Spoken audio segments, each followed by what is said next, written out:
Yeah, Frank here has got his own billiard room. Yes, it's what do you call it, Kramer? Billiard room. No, not billiard, not the billiards. It was Billiards room. Come on already. Come on, we call it the place to be. The place to be. Yes, the place to be. Then I shall be there. Now, it's time. Live and in living color. The Grandy Man can. Time to play the game. Well, you always left me satisfied and smiling, so. That's what she said.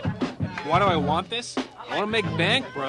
I want to get ass. I want to drive a Range Rover. Place to be Nation, Scott Criscola and Justin Rosero.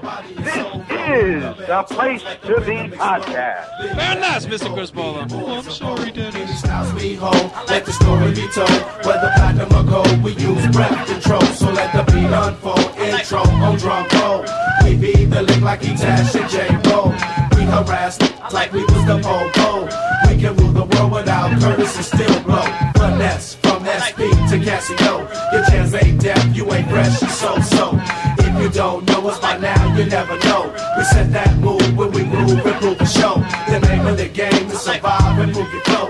You can't outtake your ass. Place to Be Nation, welcome back to another great episode of the one and only Place to Be podcast. I am hoping my voice holds up once again because we have another great episode, action-packed episode lined up for you. And to do that, I do need to bring in my PIC, that's Scott Criscola.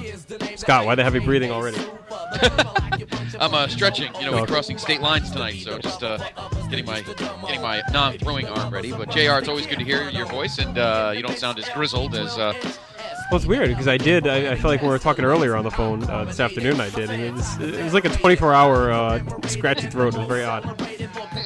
Very strange. But it is good to hear you, to talk to you as always. And welcome everyone to episode 134 of the Place to Be podcast. And for those that have not had a chance, I highly recommend you listen to episode 133 when myself, my PIC, and the great Jordan Duncan did Beyond the Map. Because I was trying to listen to it at work today, and I had to stop because I had people walking by my desk wondering why I'm laughing my ass off. It was just so funny, so entertaining. You have to listen to it. And if you want to have the movie on in the background, that's your prerogative. You don't have to, but it was just so funny. So I highly recommend you put it on. And if you do listen to it, please give us your feedback either on Facebook or the message board because we want to know what direction we should take these in. Is that a style we should continue to use? And so far, the feedback has been positive. But if you have any either positive or negative, let us know because we like to please the people. And so we want to know if that's something we should keep doing. Yes. And, obviously the types of shows we're going to do will vary. I mean, right. We are going to do some wrestling actual shows. Yeah. The plan is for anything shorter than a pay-per-view is to do that kind of live. We're watching it, talking about it as we watch it. Like we're going to do some Raws and some Nitros and different things in other movies. But when we do a full-on pay-per-view outside of the chronology of WWF, then we will prepare ahead and do it, similar to this format like we're doing tonight. Yeah. And speaking of tonight, time to go back to old school. Mm-hmm. And we let him sleep last night. We're going to have to open up the vault. Let me see. Hopefully, I'll see if he's awake. Hey, what is going on here? Don't you realize every Thursday night, can you have like a, I don't know, parent-teacher conference or something? Don't you dare laugh at me. Go over there. Find out why Lisa Turtles turned into Lisa Mush. Or Lisa something, I don't know. In any event, tonight, as we open up the Vintage Vault, we're going to have a very unique experience tonight. I'm not going to say his name, but he is going to shock the world and change things up north of the border.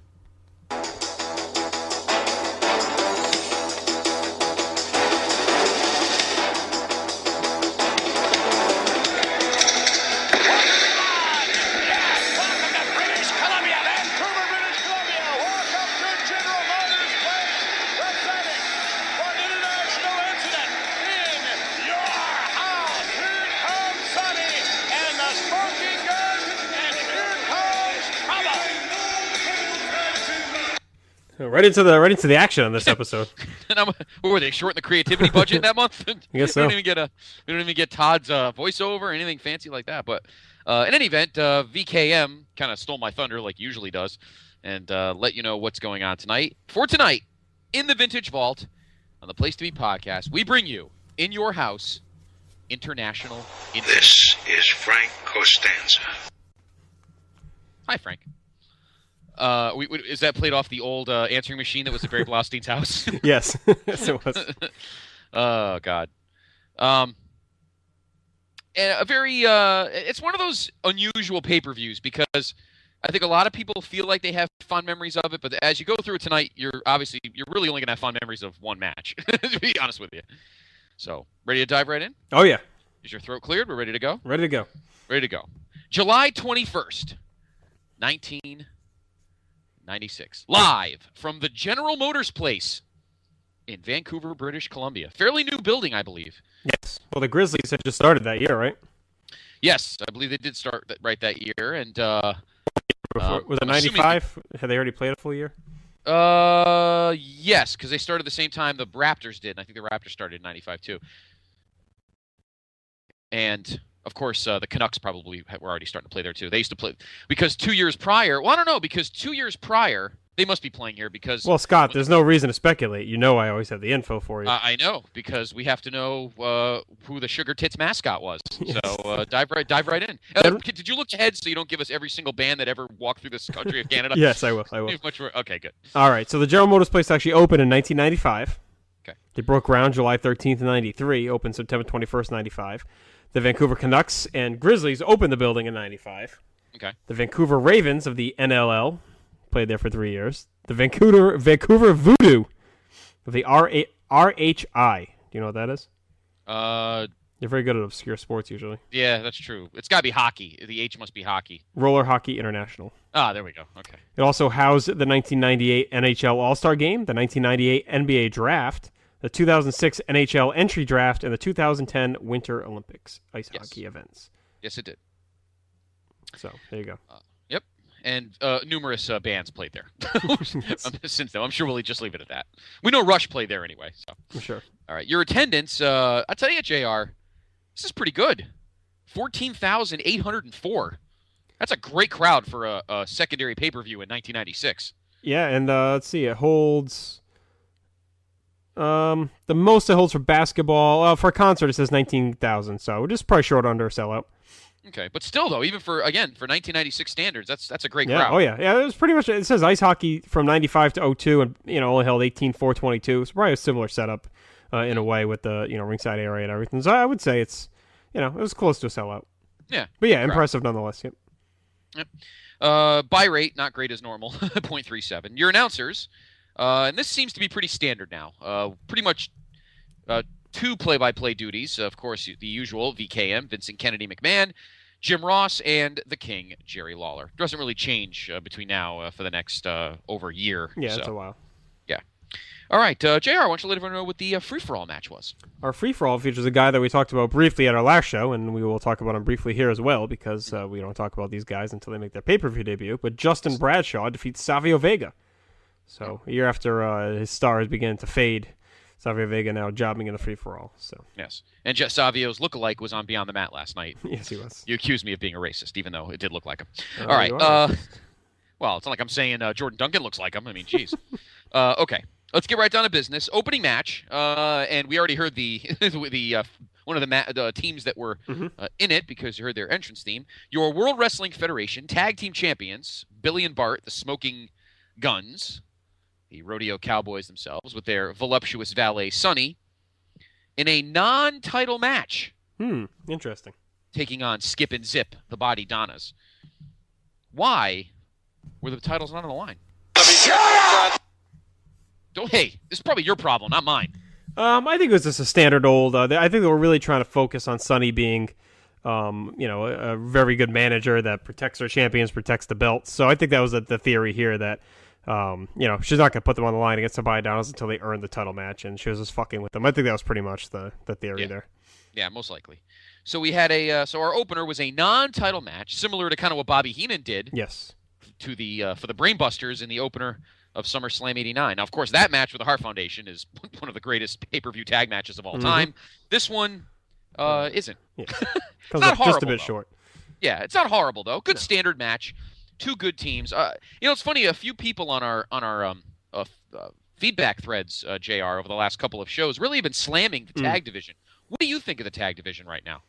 I don't think it's much of a division at this point, and it is sagging. I mean, it was stronger earlier in the '90s, and by this point, a lot of the teams have filtered out.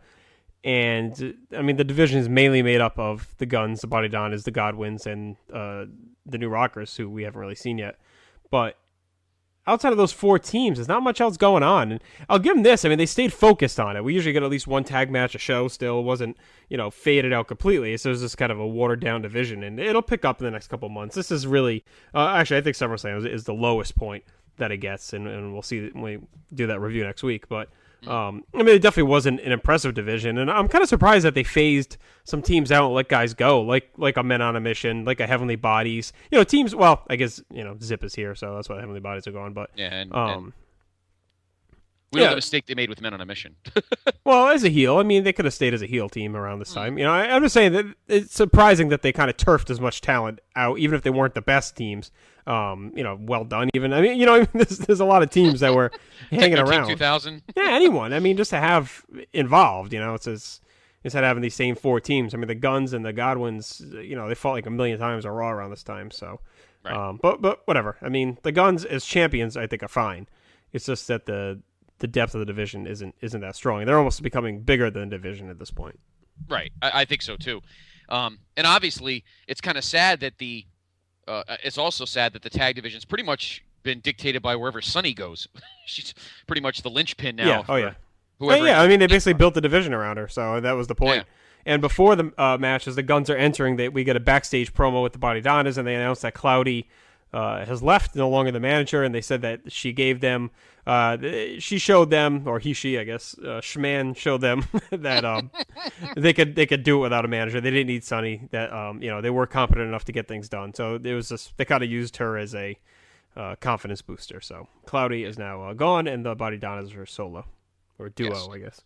In fact, Cloudy was supposed to be involved in some type of competition the following month at SummerSlam. We'll thank God that she wasn't. Shma wasn't, and we'll let you know next week what that competition competition was. So the match, again, I don't know who's better looking, Cloudy or Artodano. I want to say Artodano dressed as Cloudy. Yes. So the match, nothing really, crazy. Zip gets the win. Dr. Tom there gets the win with a missile drop kick. He pins Bart. Obviously, Billy is still kind of enamored and. They played that up, and Bart's definitely playing the serious role here. And like we said last show, they didn't really completely turn heel. They just kind of started being a little more arrogant, and thanks to Sonny, just kind of became heels.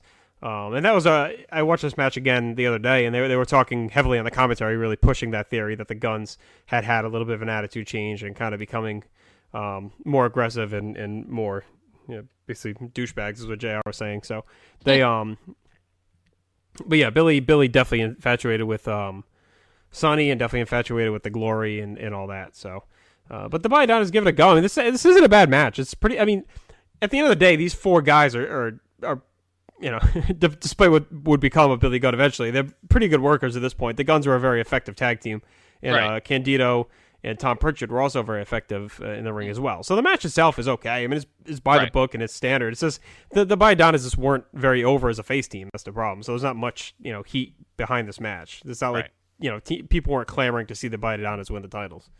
Right, exactly. And I think it was just a good opener to kind of fill things out and the mid. I mean, again, we've been talking about. We definitely mentioned at King of the Ring how great the mid card has become, but I mean, there were still some holes to fill and some tweaking to do. I mean, everything wasn't peachy keen at this point.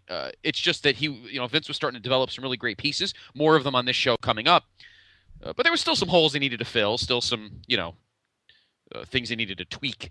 to make the mid card a little stronger. But the tag division really was his next needed to be his next pet project because it was really a mess at this point. And it's amazing. I mean, it only takes 2 teams to turn it around basically. So it's amazing when you add a little bit high end depth and everyone else just files in below that. How you can completely restructure the division so easily. Yes, and we'll see by the end of the year some teams really start to filter in, and the tag division kind of changes things up a little bit. So we strictly do 80s Joel music, sir. Poor Step Brothers. Step Brothers, right? Yes, good job. Thank you. And that movie I haven't seen. I just know that. Well, you should see it because you're depriving yourself. Yes, no, I am. I do need to see it. I gotta see if these things are added to Netflix Instant. So, all right. So there you go. The Body Donnas win the non-title match over the Smoking Guns, and maybe have they earned themselves another title shot? We'll talk about that next week when we move on to SummerSlam. Mm-hmm. Next up, this is nothing more than. I would call this a glorified squash, to be honest with you. Listen, motherfucker, we only sing 80s Joel! Take your skank hooker wife and get the fuck out of here! JR, I've been to a few, in fact, myself, our good friend Dr. G and his wife, and a few of our other friends, we've been to Billy Joel cover bands, but never a cover band that actually just plays 80s Joel. Well, you should find one because they're phenomenal. You should find one. Yes. He did have 4 albums, and he did great songs, so I don't know. Anyway. All right, so our next match, again, I consider this a glorified squash, but Mankind, a.k.a. Mick Foley, again, one of the shining stars of this mid-card right now, takes on one half of another tag team in the division, and that is Henry Orpheus Godwin. What was this? Well, it wasn't supposed to be Henry Godwin. It was supposed to be Mankind versus Jake the Snake Roberts. But Jake was injured or sick. I forget what the kayfabe reason was, and I should know because I just watched the match. But all I do know is that Jerry Lawler, who was kind of getting into a verbal sparring match with Jake Roberts around this time, kept harping on that Jake was drunk and he was hungover, he couldn't show up, and that was the storyline they were pushing.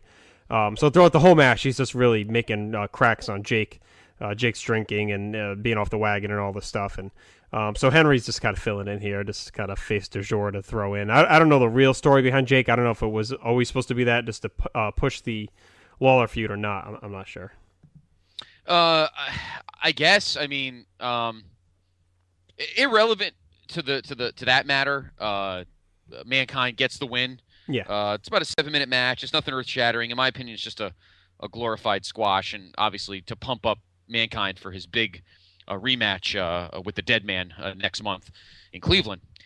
So really, there's not much more to say. It's almost like a Raw match, and I feel like some of these, most of this undercard is pretty much glorified Raw matches. Yeah, but this match actually again was another one that wasn't that bad. I mean, it was hard hitting, and Henry Godwin wasn't the worst worker when he's kept shooting short matches like this, and he's not, dominating an offense when he's the one selling and just getting moves in. And he takes a pretty stiff ass kicking from Mankind here. So the match isn't as bad as you would think, and it's only just under 7 minutes. And Mankind gets a couple of good shots in. I know he takes one where he gets body dropped on the floor, and there's a couple stiff shots in there as well. And I think it was good I think Mankind needed, I know he beat The Undertaker clean, but I think he just needed a win like this to continue to solidify himself and show that, he's not just a fluky guy that won because of the earned shot or whatever. Henry Godwin was positioned as a solid singles guy, so I'm fine with it. If the reason was if Jake was really hurt or if Jake really was drunk and didn't show, or if it was a whole story, I think the decision behind putting Godwin in there just to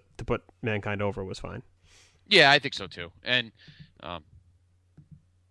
we see here that the character is building, the fans are really getting into him, and the smartest thing they did was have Taker lose at King of the Ring because it made Mankind a character to be reckoned with and a character for the fans to pay attention to. So a big win for Mankind. Again, we're not saying the match is horrible, but I mean, I wouldn't, it wasn't 5 stars, but yeah, JR is right. It's nothing offensive. It's a good, 7-minute affair to make Henry look tough and get Mankind over. So, and again, also to further the Lawler Roberts feud, even though neither man are involved in the match here, that's pretty much what this does is set that up.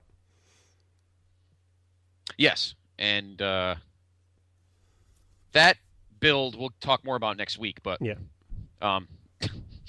Kind of sad how art imitates life as we were watching last night. So, but we'll get more to that next week. All right, next up, two more solid, awesome mid-carders, and a rematch from King of the Ring. Your King of the Ring winner, Stone Cold Steve Austin, taking on the guy that he beat in the semifinals, Marc Mero. And Mero. I love the match at King of the Ring. This match is good. It's not. I don't think it's as good. I think it's okay. And I love the continuity. We mentioned in our review. By the way, Bigelow34.proboards.com. Open it up and follow along with us. Mm-hmm. We remember at the King of the Ring, Mero busted Austin's mouth open. The Ultimate Warrior. Fuck it. Well, you didn't get your mouth busted open, Mean Gene. You were too busy pinching girls' asses at this point in 1996. But anyway, here the same thing happens. Mero goes to check the he gets hit with the same move. What was it? A drop kick or no? He does. He like jumps up from behind and hooks his feet under Austin's armpits to do like a victory, like a backwards roll. Oh, right. And he kicks him in the mouth. Okay. He does it again, but this time, and this again proves how awesome Austin is as a guy, as a character and as a wrestler. He plays possum and then sucker punches him to take the advantage in the match. Speaking of Austin, JR, a little bit of, shall we say, fashion history in this match. Why don't you let the listeners know what that is? Yes, for the one and only time, I believe, on pay-per-view, Steve Austin had something printed on the back of his tights. It was a little, it was like a battle axe or something. It said like Stone Cold in it. He had it throughout that one TV taping leading to the show, and I forget if he has it even in the next month, but because there's like, I have the whole Raw season from '96 on tape from when it aired live, and there's like this weird 4-week stretch where he has these tights and then they disappear again.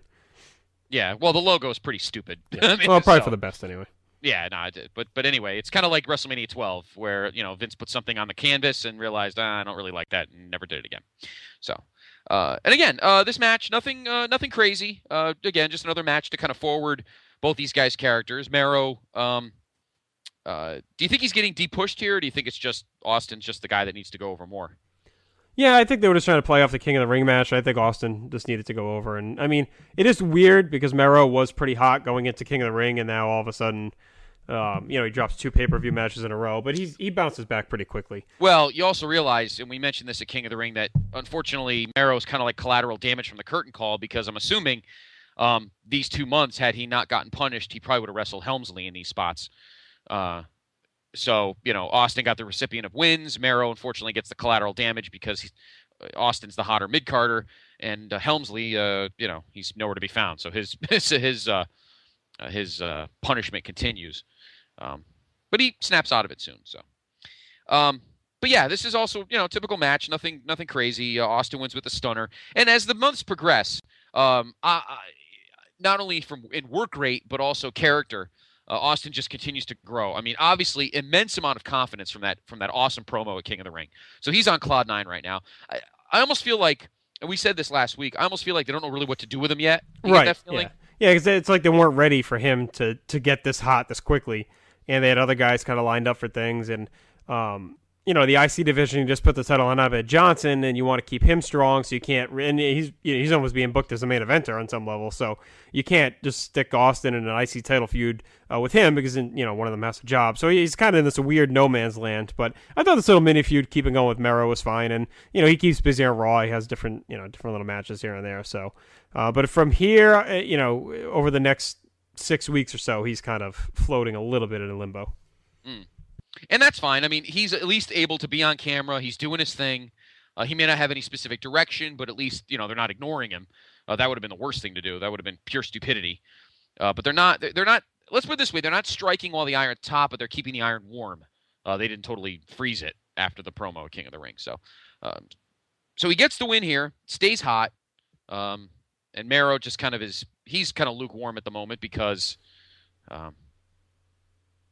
because he was collateral damage from the curtain call because Helmsley was not around, and Austin had to beat somebody. So Marc Mero, and not, I mean, it's a fine match, not as good as King of the Ring, but again, they give him almost 11 minutes to fill the time. Not as quite as long as King of the Ring either, so it's fine. I always was kind of back and forth over which one I like better, but when you kind of look at them back to back like this, King of the Ring was clearly the superior match. Yes, exactly.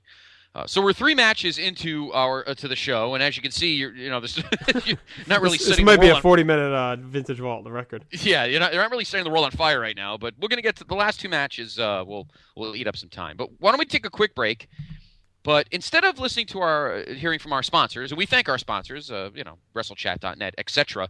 Tonight we're gonna do something a little different, kind of to kind of quench the thirst of those who may be yearning for the headlines for the next few months. It is now time for JR's PTB Newsflash.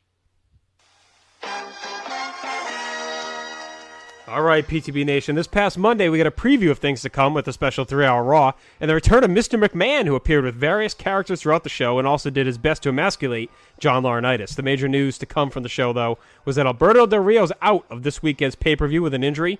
Dolph Ziggler's in, won a 4-way match to earn his way into Del Rio's slot. The return of Mr. McMahon also saw a return to ratings prominence, as the show, which has been much maligned lately, drew a 3.2 off hours of 273, 3.34, and 3.55. So if you take out that first hour, that is not normally there, that they really drew quite the rating over the last 2 hours. It'll be interesting to see if that trend continues as McMahon disappears off camera again, presumably for the time being.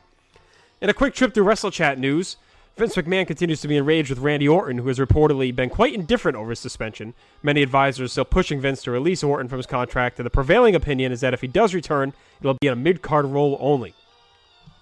Despite their claims otherwise, many within WWE expect the company to bring back Ric Flair as soon as his TNA contract expires. And in a turnaround from Backstage Vibe in past weeks, Tensai is now receiving praise for his ring work. Many feel he has stepped up the intensity and delivered more hard-hitting action. He's also in the midst of being slowly repackaged, and we saw another step in this process Monday when he assaulted his manager Sakamoto. There's been leaked that some WWE talents were hesitant to work with Ryback. There's at least some talk among the crew that people saying Ryback is a severe injury to an opponent waiting to happen because of his intensity and sloppiness in depositing people. Vince McMahon is loving how the gimmick is going. Some of the company don't like how the crowd chants Goldberg, and the rules to edit it off SmackDown, but obviously on live pay-per-views and Raw, they can't do anything about it. And in some disturbingly sad news, WWE is now cracking down on parody Facebook and Twitter accounts, including the infamous Cranky Vince Twitter, an account that would spoof Vince McMahon's demeanor and mindset with random musings, depicting the WWE chairman as eccentric, maniacal, and drug-addled.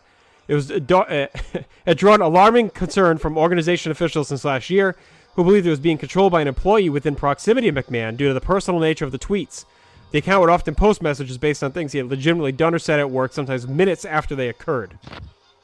And finally, make sure you visit WrestleChat.net to check out Jeff Peck's interview with CM Punk as part of the ESPN radio show that he helps produce. He's getting a lot of praise for that interview and a lot of coverage as well. So let's turn over to sports briefly. LA Kings won their first Stanley Cup this week, closing out the New Jersey Devils in 6 games. And in the NBA Finals tonight, Miami's visiting Oklahoma City in Game 2, looking to even the series after the Thunder won Game 1 Thursday night. And as of the time of this flash, it is 29-15 Miami, with 11:14 left in the second. Oklahoma City's coming back, though. They were down 18-2 at one point to start the game. Finally, congratulations go out to the San Francisco Giants' Matt Cain, who threw the first perfect game in franchise history, shutting out the Astros 10-0 and racking up 14 Ks. According to the Bill James game score system, it's actually the second greatest pitching performance in history. So, there you go, Scotty. And now I will turn it to Scotty as well, because we're going to make our picks for this weekend's No Way Out pay-per-view. Scott, I'll run down the card, you give me a pick, and then we'll move on. We have the YouTube pre-show, David Otunga versus Brodus Clay. Oh, I think they'll keep Brodus Clay strong. Otunga's just fodder. I like Brodus. Okay, I do as well. I think Otunga's just there to put him over. Layla versus Beth Phoenix for the Divas Championship.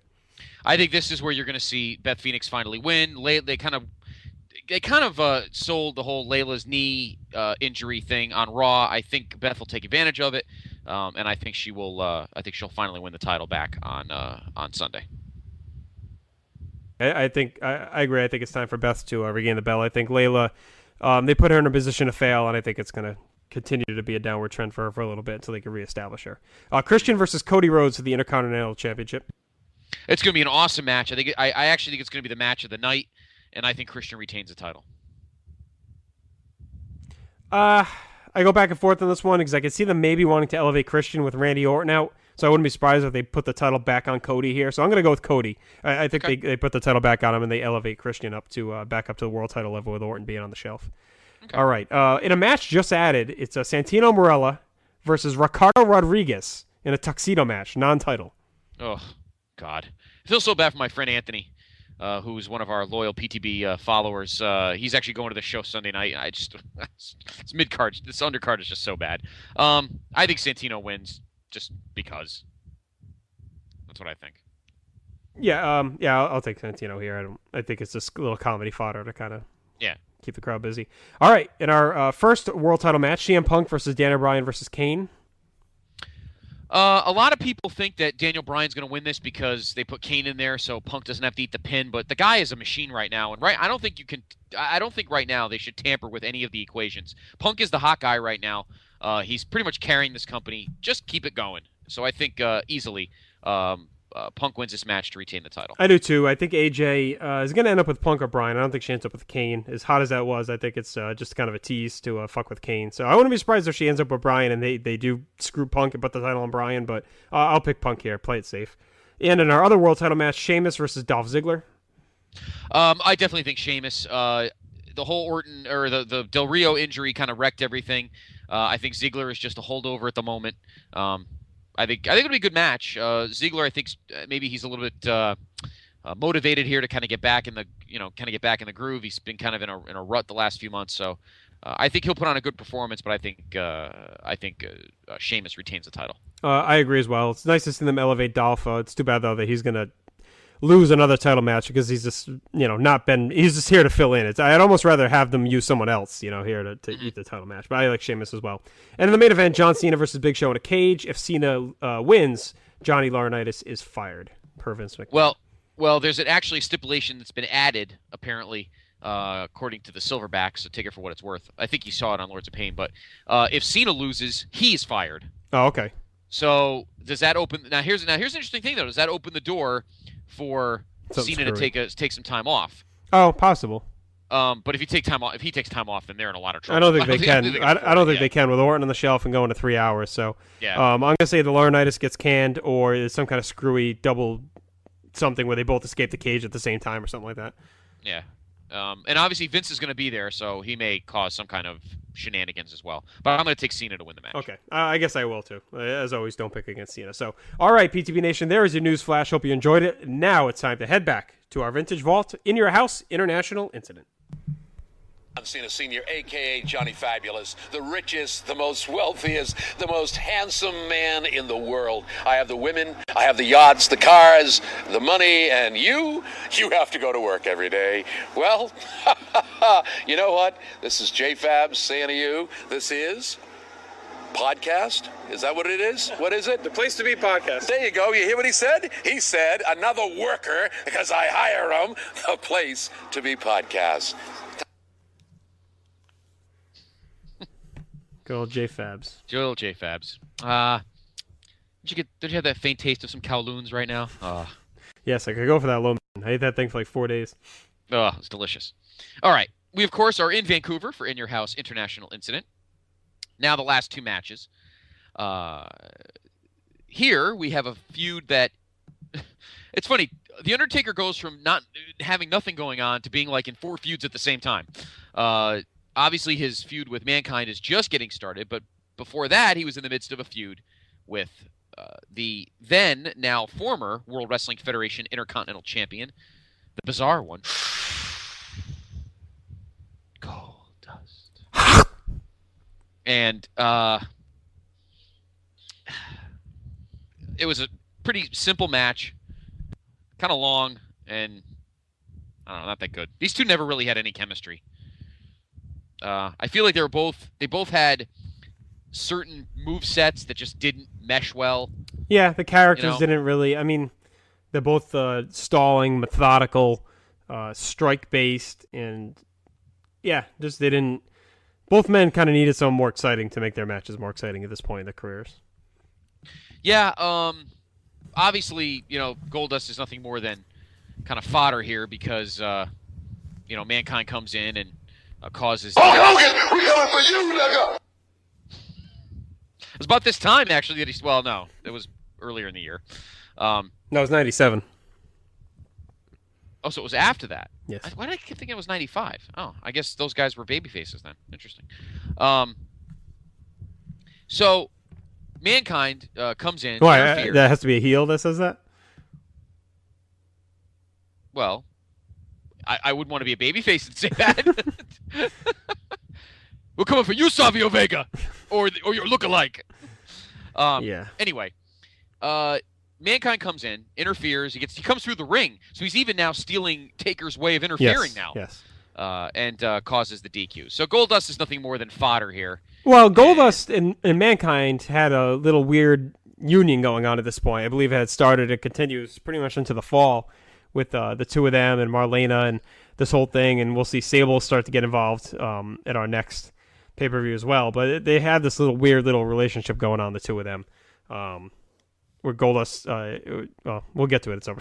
Where it gets really weird, but these two were working together to fuck with the Undertaker, basically. So Goldust needed something to do after losing the IC title, but I agree. 12 minutes without the casket stipulation that we had last time. These two in a straight up match, just not the best idea, especially on a card that already was kind of weak to begin with. Now, what do you think about why? Because I feel like Goldust, who was obviously red hot going into the year, had a great run going, winning the title.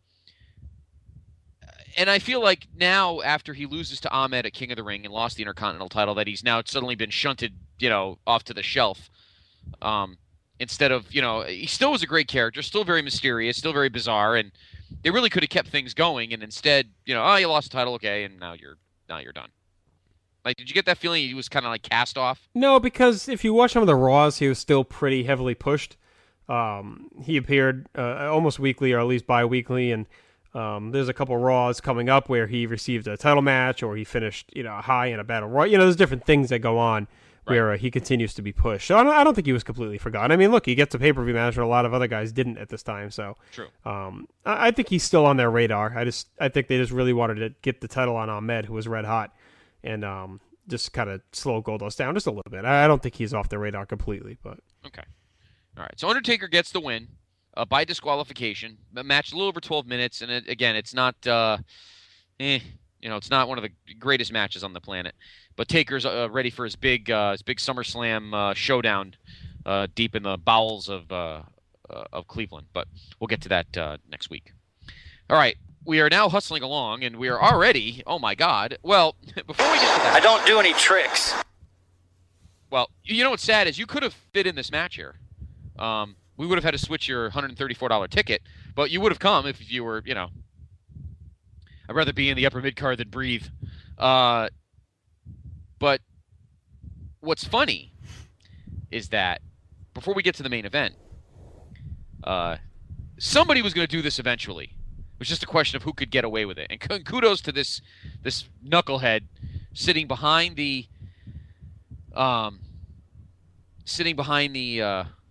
broadcast table, very gently, without him feeling it, put a Burger King crown, one of those cardboard crowns you get at Burger King, and put it on Jerry Lawler's head while they're yapping about the next match or what just happened. And then Lawler finally catches it and says that the guy should be thrown out. This is pretty funny. By the way, did you watch this live? yes, yep, watched it at King Jim's house. Oh, King Jim. Not that King. I would love to see him watch a pay-per-view at the King's house. That'd be great. Yeah, it was a good time. Yes. So there you go. So now, finally to the thing that really this pay-per-view, as you can tell, it was one little cocktail after another before we get to actually the main course. And but trust me, it's worth it.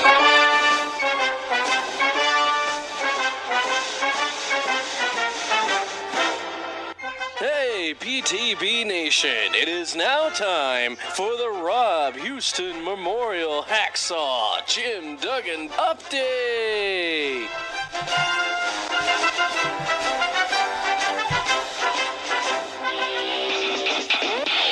I got my 2x4. Chickadee cha-cha choo-choos! Derek LaRue on the Sugar Tits Express coming at you with the Jim Duggan Update. We start off on July 1st, 1996, Nitro from Landover, Maryland. Jim Duggan cut a fucking promo. I can't believe that dude can talk. He must sound like a jackass like I do. Bash of the Beast 96, Dom and Dallas Page beat Jim Duggan. Taught him how to do some yoga by crotching himself on the middle rope. I do yoga too, but then I'd probably be dead. Coming up next, on July 10th, Jim Duggan defeated Buddy Valentine. He was my Valentine one time, but then he broke my heart, so then I broke his legs. July 29th, Jim Duggan defeated Mike Enos. Mean Mike Enos, half of the Beverly Brothers. Who's my brother? I don't know. Derek Lou with the Sugar Tits Express. Chicken cha-cha.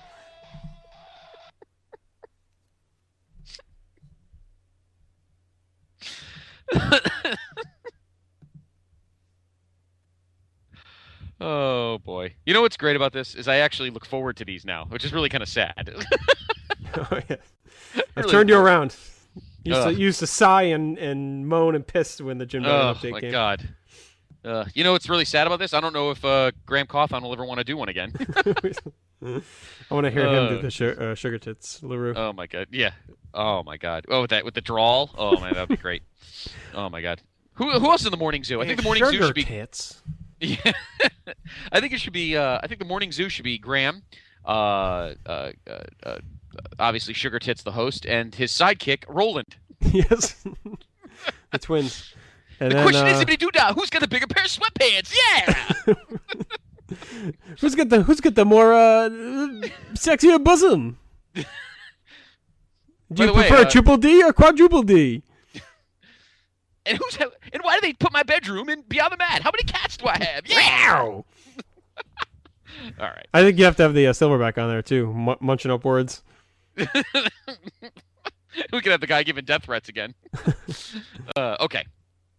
Time for the main event. And really, the main event pretty much came from scratch because it precipitated from the end of King of the Ring between your World Wrestling Federation champion, the Heartbreak Kid, Shawn Michaels, your World Wrestling Federation Intercontinental champion, Modib, Ahmed Johnson, and the Ultimate Warrior. Oh, yeah. Oh, wow. Now, the question is, were you mimicking Modib or the Ultimate Warrior? No. Or it's more Silverback like, Rotella. Kick your ass. Taking on, of course, Camp Cornette, who right now is turning into a pretty damn good heel stable. Oh, yeah, best in years for the WWF. I mean, especially after a year of the tepid $1 Million Corporation. To actually have a heel unit with some heat on it. And he was managing Owen and Yoko in 95, but now once Bulldog turned and Vader's in the mix, these three are really cranking. And yes. Cornette was on fire on the mic as well. He was just so good, starting with that whole Shawn Michaels British Bulldog stuff, and it continues here. Right. And throughout the rest of the summer, he's just excellent on the mic. But a snag has been thrown in the plans. Yeah. Because... A snag, eh? Snag. And that is the Ultimate Warrior, as usual. I'm going to slug the Ultimate Warrior if he doesn't show up, you see? It's a snag. We hit a snag in the road. A snag. A guffaw. A foobar. As usual, no shows events. I want to know why my daddy didn't show up for this pay-per-view against Henry Godwin. That's what the cloud means. The cloud means, Daddy, you weren't there. I said, why didn't you fight Mankind? I was looking forward to that match, Daddy. Fuck you. Oh, just do me a favor, though. Just don't get a barbell in your tongue to try and complete this. I obtained this napkin from the bar I was at, and I wrote, fuck you, Daddy, on it, and I left it in his sack with a snake, so when he took it out, he would see it and said, fuck you, Daddy. Daddy, how come you wrestled with a stupid jacket vest on for this whole 1996? I wasn't pleased with that, Daddy. Oh, jeez, honey. It's okay. Jake's a good guy. Come on, Jake. You and Dennis can be a tag team. I took your poster off my wall, Daddy, because I wasn't pleased with your booking of your storyline here. All right, let's get back to this match. So Ultimate Warrior fired immediately after his no-showing some events and the back and forth they went, where he said he asked for time off to attend his father's funeral or all this other rigmarole between him and Vince McMahon. So once again, Ultimate Warrior is gone, out of the picture. At the beginning of the July 8th Raw, Gorilla Monsoon appeared, beginning the show, and said the Warrior had been suspended indefinitely due to a breach of contract, but Warrior and Owen Hart would have their match scheduled for that night, because of course it had already been taped. And just lucky for them that it ended with a Warrior getting the shit kicked out of him by Camp Cornette. So it was kind of fitting. And of course, that was Ultimate Warrior's last live televised appearance. Or not live, but, real time, I guess. Televised appearance in the WWF. So we now had a vacant slot for International Incident, and our two champions, World Champion Shawn Michaels and IC Champion Ahmed Johnson, teased throughout the show that they would have a new tag team partner. Mm-hmm. And here's the culmination of that tease. All right, gentlemen, Ahmed Michaels, Ahmed, where's your partner? Yeah. Chill out, G. He's here. In the parking lot. I tell you what, we're going to bring him in, and when you see him, you're going to lay eyes on the perfect partner in this situation. Welcome back, everyone, to more Monday Night Raw. Jim Cornette back in the locker room area. You don't seem too upset over whom Shawn Michaels and Ahmed Johnson are going to choose as a partner.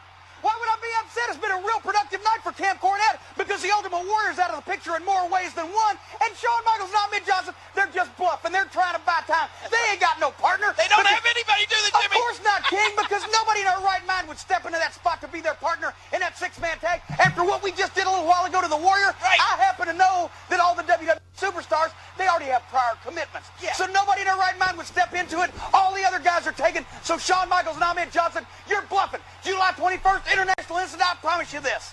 The three members of Camp Cornette are going to take real good care of the two of you because you're coming to a gang fight and you're forgetting to bring your own gang. Oh, yeah! All right, thank you very much. Let's take you out of Shawn Michaels, Ahmed Johnson, standing by. Gentlemen, we're running out of time. Whom have you chosen? Jim Cornette, we don't bluff. This is the World Wrestling Federation. Boy, you got to know when to hold them and know when to fold them, and you should have folded. Surprise, surprise. Look what we have for Camp Cornette. Psycho shit! You're looking at me! And you're probably asking yourself, Shawn Michaels, what have you done and done? Yeah, twice. He's opened the gates of hell, and he's released me. This time for you, Cornette, and the Cornette camp. There's nothing. There's no good news. Listen, I can hear you. I can hear you screaming out for help. For help. But there's no one there. I'd much rather be on this team, believe me. There's no one there! Thank you, gentlemen, and Jim Cornette. Put the camera back on me. What are you trying to do to me? Gorilla Monsoon, somebody try to do... Camp Cornette is not going to get in the ring with that guy. He's a nut. That's why he hadn't been in the WWE. He's been locked up someplace, getting treatment, putting electrodes to his head. They've traded out the gas chamber for the electric chair. But I'm going to tell you something right now. I ain't going to put up with this. There's no way that Camp Cornette is going to be forced to get in the ring with a stinking monster like Psycho Sid. I'm calling Clarence Mason. I'm doing whatever I got to do. But one way or another, I'm sick and tired. Surprise, surprise. Look what I got for you, a bunch of dicks. Oh, what a great promo. He's going to the doctor so he could check his balls. Oh, my God. Brought the devil that to promo's life. just... that promo's just so awesome. It's just so awesome. It's just wrestling, you know? like that, to me, is the epitome of wrestling. I don't know. You know, it's just guys doing their thing. The surprise of Sid's return, it was a nice surprise after the whole Ultimate Warrior fiasco, and Sid brought the energy. It was good to see him back as a face, how most people wanted to see him anyway, as a tough monster, not a pussy bitch like he was throughout most of 1995. So yeah, it was good to see him back. I was glad to see him here. I thought that was a nice touch, and I marked out big time on this live Raw watching this. This I all actually go remember down, this. This was a rare Raw that I did watch live because I was curious to see who was going to replace Warrior. And I was just marking out like crazy. I've always been a huge Sid fan, and see him back and just the way that was just so well done. Like him hiding behind Ahmed so you didn't know who he was. But you could kind of see like your shoulders, so you kind of maybe knew, but you weren't positive. And kudos to Cornette for just totally selling it like he got shot. I mean that was awesome.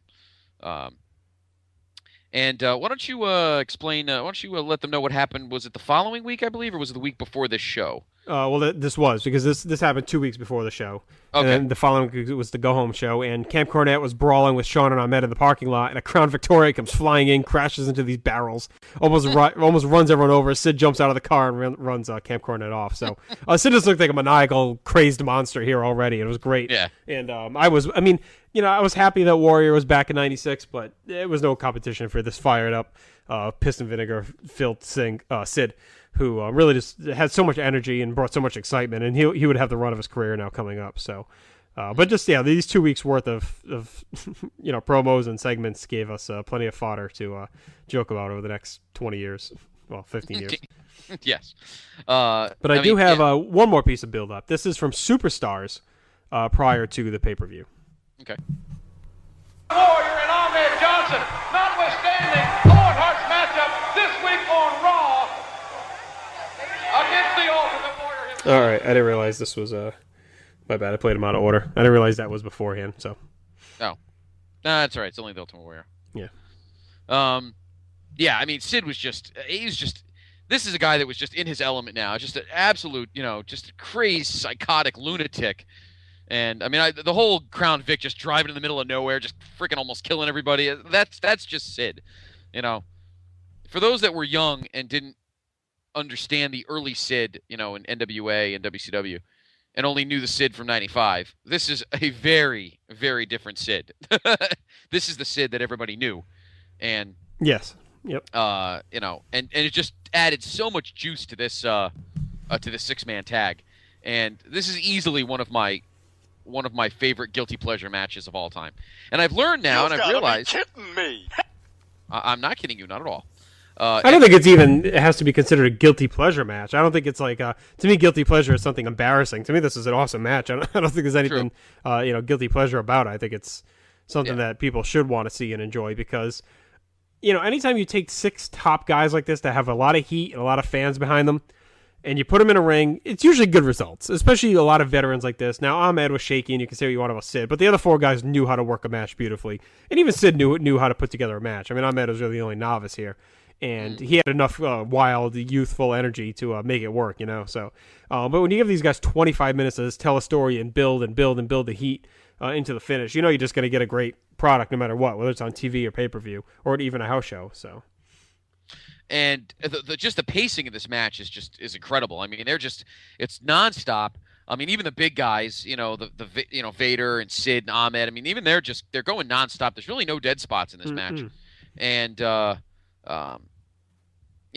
was just awesome. I mean, it's a match you definitely need to see if you haven't. It's not on any compilations, which is kind of unfortunate. I don't know why it's so buried. I mean, it's not like I guess Owen's involved, but they've used Owen for other stuff. So yeah, it's not like Benoit or anything. I mean, Owen's Owen. He's in plenty of things. So I don't know, but I mean, maybe they haven't found a context for where to put it, but anywhere, I mean. Yeah, I mean, you could put it in a Shawn compilation, even though he lost the match. Put it in, best of the '90s, whatever, anything. You could even put it. You even could have. Where you could have put it. You could have put it in the Heart and Soul, the Hart Family DVD. You could have put it in there because they won. Yeah, definitely a match you need to find. For those that are interested in finding this show, it's not on a tape that actually says it's called Tour de Force '96. It's a purple cover, and it's got the whole show on it. So it's easily one of my favorite main events of 1996. One of my favorite unheralded main events of all time. Well, you know what? You're right. I wouldn't say guilty pleasure in the sense that it's bad. I would just say it's forgotten. Yeah, forgotten. Hidden gem. Yeah, and of course, and heading in, Cornette laid down a stipulation saying if his team didn't win, he'd refund everyone their money. But you didn't really take that too seriously. You thought, it's just a wild heel claim that they never do it. That doesn't mean they're going to win. And to me, it was kind of surprising when they did win, honestly. I thought the face, these kind of matches, the face usually comes out on top to end the pay-per-view. You didn't have to hurt Vader at all. You could have had, Shawn pin Owen or Ahmed pin Owen or whatever, if you wanted to keep Vader strong for what's to come. But regardless, they do put Vader over even stronger because he pins Shawn clean with a Vader bomb. So at 25 minutes, he pins the champion, and that was really well positioned. After a shaky first half, after debuting in January strong, he steps up here, and he's really showing that he's going to be positioned as a major player now.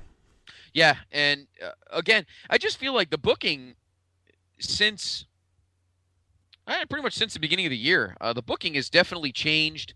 I feel like that now it seems like the office is starting to get some foresight now.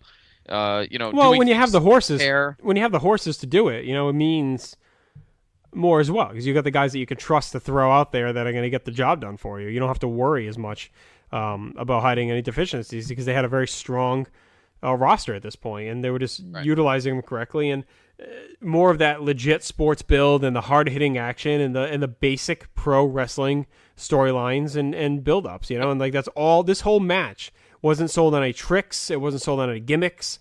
It wasn't sold on anyone stealing anyone's wife or banging anyone's mother. It was all very just straightforward. There's 6 guys, the top guys in the promotion. 3 of them are heels under one stable. 3 of them are faces. Here we go. Go at it, wrestle, tell a story, and wake up the crowd. And that's what they did. And to me, that is the epitome. And they were doing that a lot during this time period. Yeah, and you made a good point that all you need is the talent. All you need is the right guys, and you can do the simplest of storylines. Camp Cornette wants to take out Shawn Michaels and all of his friends, and that's that. And all you need is the players to put it over. And certainly you've got 3 exceptional heels in Bulldog, Owen, and Vader who just know how to put things over. And then you got Shawn, who knows his game. You have Sid, who kind of does it his own special way, but he does. And then you got Ahmed, who he's just got to hop along for the ride and just keep learning as he goes along. And the thing, too, we have to really enjoy Ahmed here, appreciate him, because this is pretty much it as far as pay-per-views go for him being useful in any way. Because from here on out, it just becomes one injury after another. We'll chronicle that over our next couple shows. But this is kind of the end of the invigorating, energetic, top-level face Ahmed Johnson. Yes.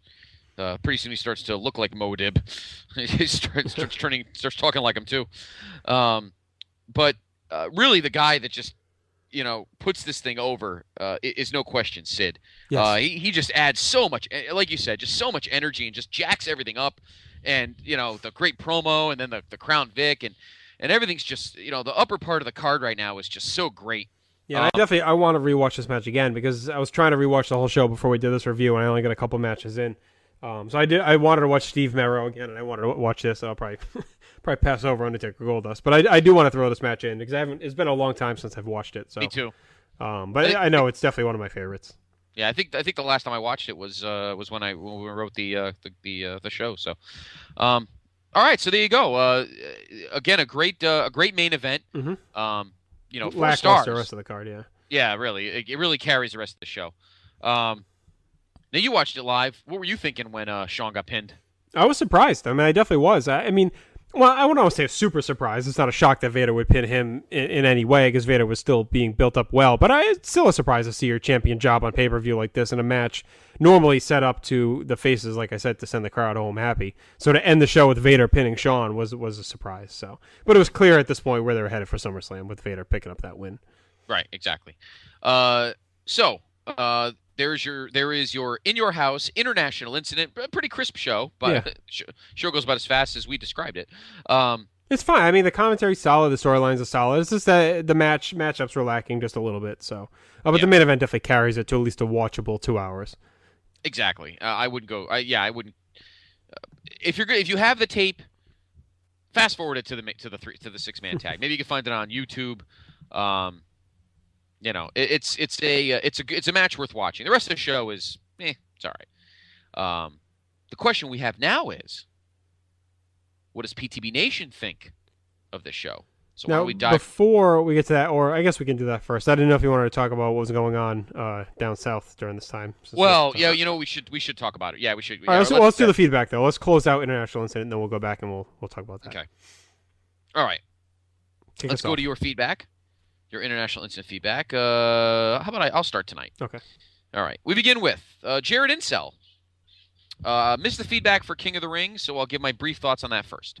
4th pay-per-view installment of King of the Ring is an obvious improvement over the atrocity of 1995. Still, apart from the beginning of Austin 316, there isn't a ton to say about this show. The card is solid, but certainly not spectacular. HBK and Bulldog put on a title bout that is an improvement over the one from the previous months in your house. The other highlight is Owen Hart as color commentator. He was tremendous in the role. As for International Incident, well, the show holds some value to me since it took place in my hometown of Vancouver. Mind you, I did not attend the event. I think I was in Disneyland at the time. General Motors Place, now Rogers Arena, was almost a year old when this pay-per-view was held. It was the new home of the Vancouver Canucks and the NBA's ill-fated Vancouver Grizzlies for the 95-96 season. Anyways, the show was okay. The only thing I can remember about it was the heels winning the main event, which I always thought was great. Good to see Vader, Bulldog, and Owen not being fodder for HBK, ... yet. Jason Greenhouse, not one of the better pay-per-views of the year. Austin and Mero was solid. A debuting Justin Hawk Bradshaw on the free-for-all. Plenty more from him in future vaults. The main event is a forgotten gem, fast-paced, well-booked, and probably saved the show from being a total bomb. Jay Hinchy. You didn't give Jay Hinchy any grief this week, did you? No. I tried not to. Okay. He took exception to some of my posts about it, but they weren't aimed at him. Okay. Even though the Yankees swept his Braves in Atlanta. Yes. Did a lot. We scratched each other's backs this week as Your Yankees swept the Braves, and my Mets swept the Rays today. So, all right, Jay Hinchy, not a bad in your house, but was more of a bridge to the following month. The six-man tag is a hidden gem between HBK Ahmed Sid versus Camp Cornette, with Vader pinning the WWF champion to earn a title shot at SummerSlam. I also remember Mankind coming up from underneath the ring during Undertaker's match with Goldust. Stone Cold Marc Mero have another solid outing here as well. Smoking Guns Body Donnas, I don't remember much from other than it was a non-title bout for some reason. Justin Hawk Bradshaw makes his pay-per-view debut on the free-for-all against Savio Vega to kick off their feud. The Ultimate Warrior flakes again here, and even though I was a huge fan of him growing up, I was tired of him doing that. Bring on SummerSlam. Wade Ferrari, like most in-your houses around this period, this was a pretty average show, with the main event being the high point. Didn't really care for anything in the undercard other than Stone Cold picking up another good win to continue his momentum from King of the Ring. The stunner he hit to win the match looked great. Morrow sold it really well. I was disappointed that Warrior left after he'd just come back 4 months before. I like Sid, though, too, and I was glad that he was a replacement. It definitely worked out the best for Sid. Would have a very entertaining year run as a face. It was a much better fit for the company at this time than the dated Warrior. And I think that's a good point we didn't really talk about from Wade there, was that Sid really did fit the atmosphere better than Warrior, who seemed very out of place. He did seem out of place. We were talking about how the promos were so, over the top, right. Trying to fit in too much with the new type of product, and just it didn't fit. You're right. Sid's edginess and more serious look kind of fit better. So I thought it was funny during the Faces pre-match promo that Ahmed was so hard to understand that Sid, of all people, had to cover for him and try to explain what he was trying to say. The six-man was a good match with a surprise ending with HBK, who had been booked really strong since winning the title, eating the pin. Usually I'm not a fan of champions doing jobs in tag matches. I believe that you should protect your champion as much as possible, but I thought it was fine here, and they really needed to give Vader a strong win to set him up for the title shot at SummerSlam. Ashley Cruz, a good match featuring Sid? No way. All in all, a pretty swank six-man main event featuring the great Camp Cornette and, of course, HBK. I always liked Moadib, having followed him in USWA, but his WWF career was always a bit lacking. Every time it looked like he was onto something, he'd get hurt or something else would come up, and all of his momentum would stall. The rest of the card is nothing to write home about, in my opinion, as they really didn't capitalize on Austin's win the previous month. Corey Ferreira. Skip and Zip versus Billy and Bart was poor, considering the two teams in the amount of time they worked together in 96. It should have been better. Best thing about this match is Sonny. Mankind, coming off his major win against Taker, is now relegated to facing Henry O. Godwin. Nonetheless, Mankind picks up the win, thank God. Austin and Mero have another good match together. This one is just below the King of the Ring match, was still enjoyable to watch. Taker and Goldust have another pay-per-view match, because why not? Nothing wrong with it. Taker gets the win. Main event time, Shawn, Ahmed, and Sid, who returns to pay-per-view to take on Owen, Bulldog, and Vader. This is a fucking good main event.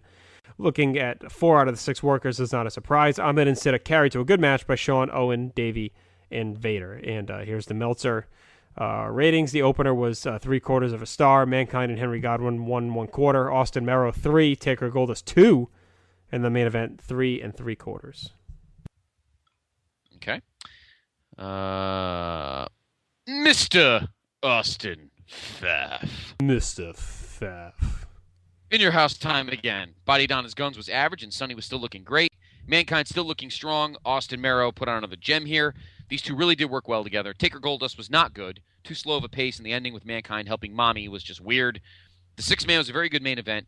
If the Warrior was in this, I don't think it would have hurt it, but it wouldn't have added anything to it. An enjoyable 2 hours overall. King James Monda. Bring on the king. Smoking Guns versus Baidan is watchable, but not one you'd go out of your way to see. Good to hear Owen Hart refer to Ahmed Johnson as an idiot in his interview. My thoughts exactly. Mankind versus Henry Godwin's a typical in-your-house 95 style match. Two people have no history and should never be put together in a ring. It was better than perhaps it should have been, but it's still fucking shit. Stone Cold Steve Austin actually looks a bit like the Warlord against Marc Mero with his snazzy new trunks with the logo on the back. Easily the best match of the night, but not as good as their outing at King of the Ring 96. Undertaker versus Goldust seems to be much shorter but faster paced than the previous encounter. Still doesn't mean it was any good, though. But it does help to set up the Boiler Room Brawl once Mankind makes his appearance. For some reason, Ahmed Johnson comes out in a shirt that resembles Rick Rude's tights. It was pretty gay. I must say, I cannot stand pay-per-view main events that feature the world champion in a tag match. Seems like a complete waste of time to me, but at least Vader getting the pinfall in this one makes him a legitimate threat at SummerSlam. Overall, this is a distinctly average pay-per-view. The show may have been called International Incident, but I'm afraid fuck all happened. Thank you, King James Manda. Thank you, King. Why don't you grab the next two? Okay, Quickies. Mike Wilkinson. I remember marking out when Sid was announced as the partner. The reboot has done him well. Vince Psycho Sid. Psycho Classic. Sid? Beyond the main event, only one other good match with Austin and Mero. This pay-per-view sets up SummerSlam nicely. Corey Mack. This show is basically a one-match card. High point, main event 6-man tag. Really good match, even though Moadib was in it. Nice to see Vader finally be Vader. Low point, the overall card. Even for an in-your-house, this card seems weak. Extra point, Jim Cornette guaranteeing to refund everyone's money if his team didn't win, and kind of gave the ending away. I have to start playing Return of the Mac for Corey Mac when we read his. Mac the Knife. All right. You ready?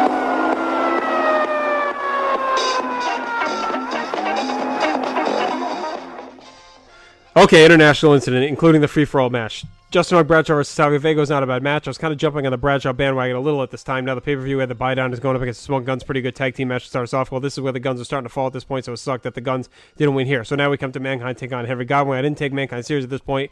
Okay, next. Hey, where was Jake anyway? I guess he was out getting drunk or he didn't want to put Mankind over. Who knows? Now we get to the good stuff like Austin Mero. I saw this as a time filler, but looking back, Mero put over Austin strong, and this made Mero's career even better at the time. Taker Goldust was the great Mankind attacking Undertaker. It was the best spot of the night. Now the main event. This match was a big Sid return. I guess Warrior's gone at this point. So anyway, it was Vader versus Owen Hart, and British Bulldog versus Michaels, Mo Dib, and Sid. And it was cool to see the bad guys win for once. It helped set up Shawn Vader for the next pay-per-view on the spot where Cornette grabbed Shawn's leg and then Vader set up the Vader bomb. Was awesome. And Sid just powerbombed both Owen and Bulldog. Like the match was amazing because for me, it was the greatest night ever. Thanks PICs for giving me this opportunity to share this feedback with you guys.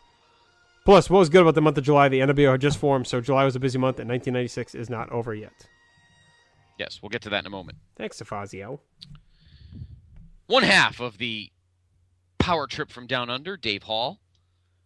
So we see that the Warriors still can't hold a job for longer than a few months. I wonder if Vince regretted bringing him in the first place. In his place, the returning Psycho Sid. I felt that the commentator should have hyped this past history with HBK more and talked about whether HBK could really trust him. Camp Cornette looked good, and the main event is hot and well-paced. Vader picking up that win sets up SummerSlam, and finally Vader looks dangerous.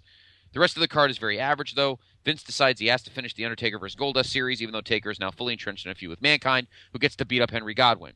This just seems a waste. It really makes both matches seem a waste of time. Austin and Mero get a rematch from King of the Ring, and they put on another solid match. It tells a good story and helps continue to put Austin over. The Guns and the Body Donnas have another match, but the whole belts not on the line thing is just crap, and really made the match feel like it should have been on Raw. But while the main event carries the show and helps set up SummerSlam, the whole event just feels like it was filling time, not the most memorable event. Jeremy Nichols. I remember the show being okay, nothing over the top, and nothing too bad, really. Ultimate Warrior not making it to the main event was a big letdown for me as a kid, and seeing Vader get the pin on HBK was extremely shocking. And now we have the other half of the Down Under power trip, Michael McDonald. One of the couple of uneven pay-per-views 96 delivers. Jake falls off the wagon and onto some chocolate or something, so Mankind must fight a hog. And no, it wasn't a family substitution. Daddy, I don't like this guy insulting me, Daddy. Daddy, was that Twix on your jacket? Body Donnas win a tag match against the champs, and it's not for the belts. Basic booking. The pay-per-view is great for two things. One, the six-man tag, which is phenomenal in every possible way. And two, the endless barrage of drunk jokes from Jerry Lawler. My personal favorite being, quote, I hope they don't cremate Jake. He'll burn for 3 days. See you at Summerfest. And finally, TJ Thomas. Hey guys, I'm a French-Canadian kid, even though I'm 25, from Montreal, and I've been listening to your podcast for a while. And now I'm finally giving my 2 cents to your review. So for that, you get the Adam Murray 2-cent drop. In Your House, the International Incident was a very average event, which featured 2 really good matches, as well as 2 fillers, and another match that helped advance the storyline and nothing else. Basically, this show felt like a regular 2-hour Raw without commercials. Disappointed Jake the Coke Roberts could not make it. Heard that he preferred spending time with his fat, idiotic daughter instead. Fuck you, Daddy.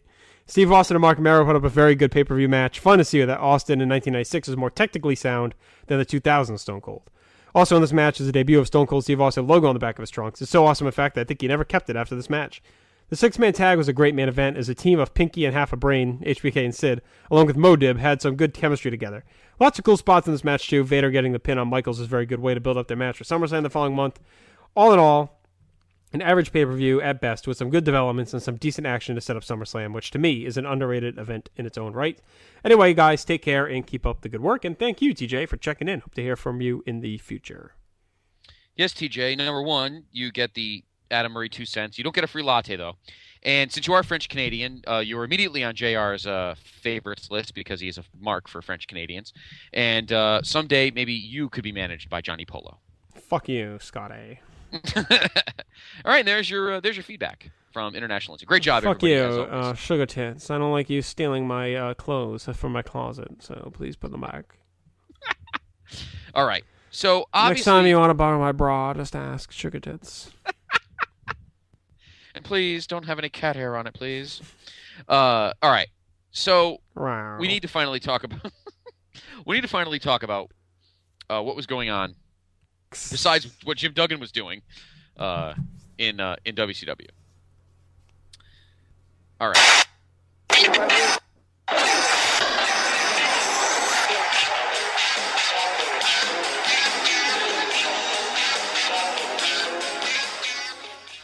2 weeks before this event, Scotty. 2 weeks before this event, the NWO debuted at Bash at the Beach. Of course, we talked about how Scott Hall and Kevin Nash had jumped over to WCW, made their debuts on the Memorial Day. Or that's when Nash showed up anyway. So they were teasing, saying they're going to have a third man in their feud. And we built all the way up to July at Bash at the Beach. And the mysterious third man turned out to be Hulk Hogan, going from face to heel for the first time since 1980? Yeah, 80. Yeah, so goes heel, shocks the world, becomes probably the biggest heel turn in wrestling history, I would think, and ignites WCW's rise to glory. And the NWO was just red hot right out of the gate.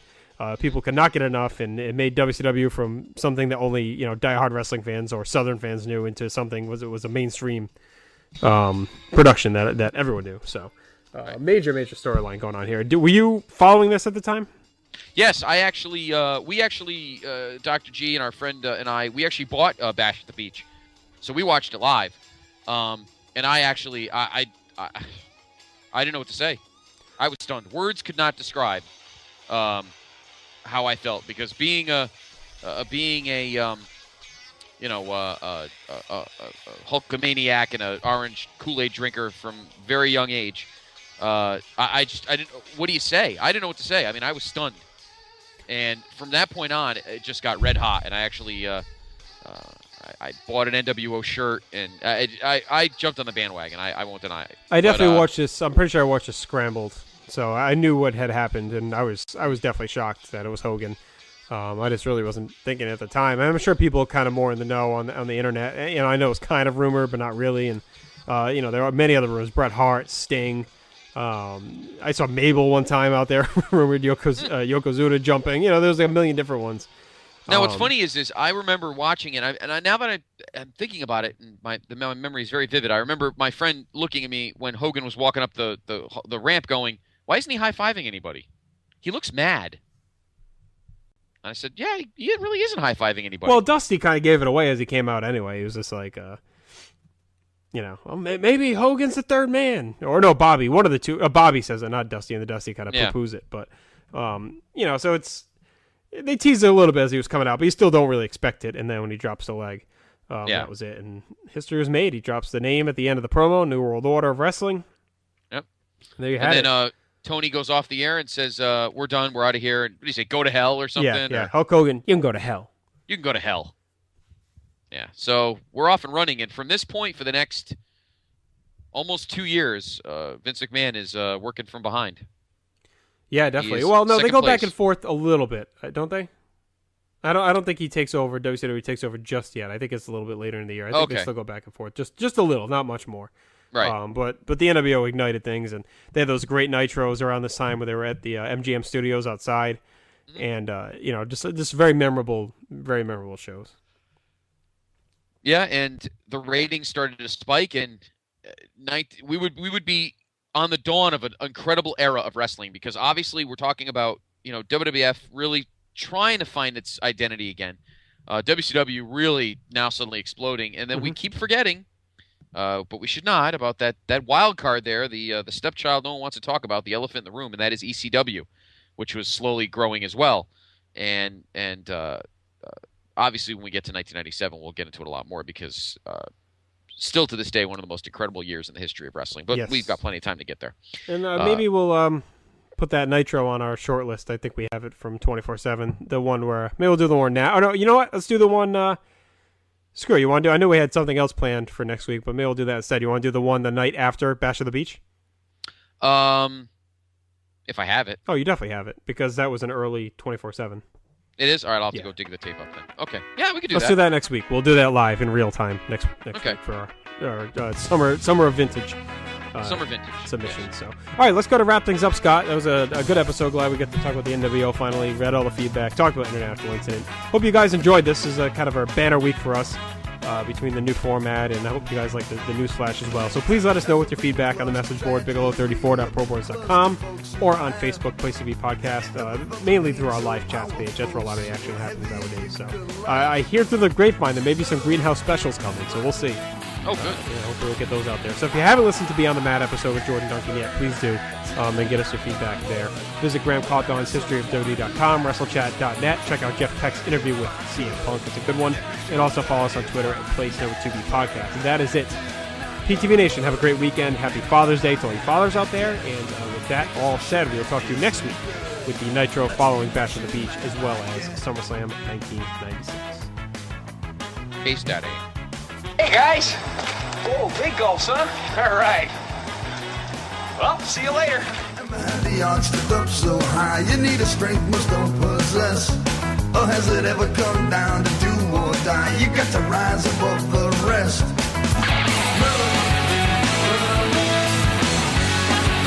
I never had to knock on wood, but I know someone who has, which makes me wonder if I could. It makes me wonder if I never had to knock on wood, and I'm glad I haven't yet, because I'm sure it isn't good. That's the impression that I get.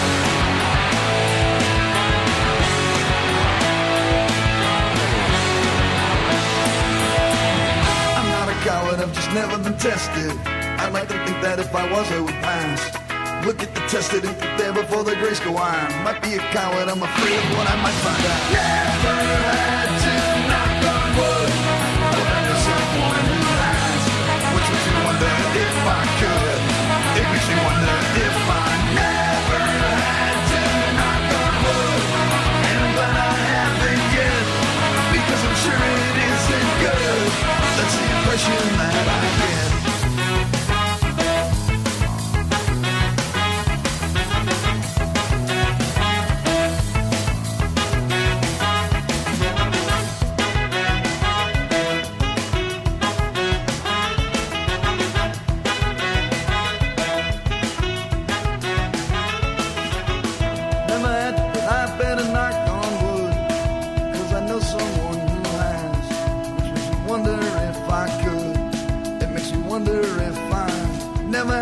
I better knock on wood, 'cause I'm sure it is.